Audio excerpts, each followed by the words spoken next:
walk me through an example of a successful comms campaign? What was the initial issue?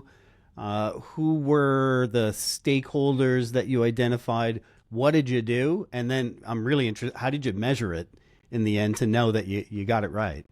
Sure. Well, I'll give two examples if that's Okay. okay. Yeah. I would say for NASA, and this predates my time with NASA, but I think NASA's most recognizable comms campaign was related to Apollo 11, Yeah. Oh, yeah. going to the moon, Yeah. landing people on the moon. That was a significant milestone for us. That global broadcast where you have people literally glued to their TVs, watching that moment, seeing the first time someone took and put a step on the moon. That was a huge campaign that, again, we used the tools that were available then, traditional TV, right, terrestrial TV, as well as media coverage of that.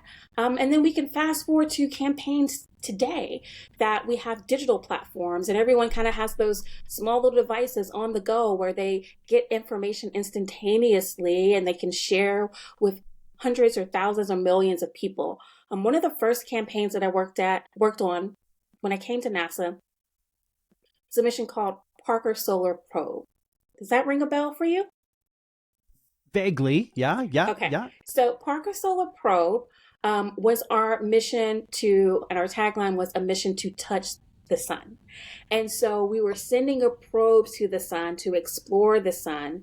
And what I loved about this is that building out that communications campaign, we had that tagline, a mission to touch the sun, because we realized, to the point earlier about bringing space back down to Earth and some of the terminology, we can't assume everyone knows what the word heliophysics means. Heliophysics is just the study of the sun, right? And so Parker Solar Probe, this probe is named after a scientist, Eugene Parker. We can't assume that folks who are not in the space industry know his name, but by developing a tagline, a mission to touch the sun, we made it relatable. You didn't have to know what heliophysics is. You didn't have to know what the scientist is, his work at the University of Chicago and his history and all these notable things that he did.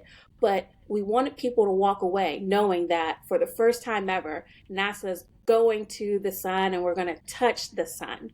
And so I think that one of the ways that we measured the success of that campaign is just a message penetration of mission to touch the sun. Powerful words too. Yeah. Exactly. And so I love that. And so that communications campaign included content leading up to the launch from NASA Kennedy in Florida. It also included an event that we call a NASA Social, where we invite digital creators to come watch the launch, to talk to subject matter experts beforehand, and to capture content and share it with their audiences. It included things like media relations campaigns, having subject matter experts talk to local media. So not just national media, but also hometown newspapers and news outlets, radio stations. And so we approached it also from the bottom up, but also from the top down, because again, we want to reach the widest audience possible as we're mandated in our charter from 1958.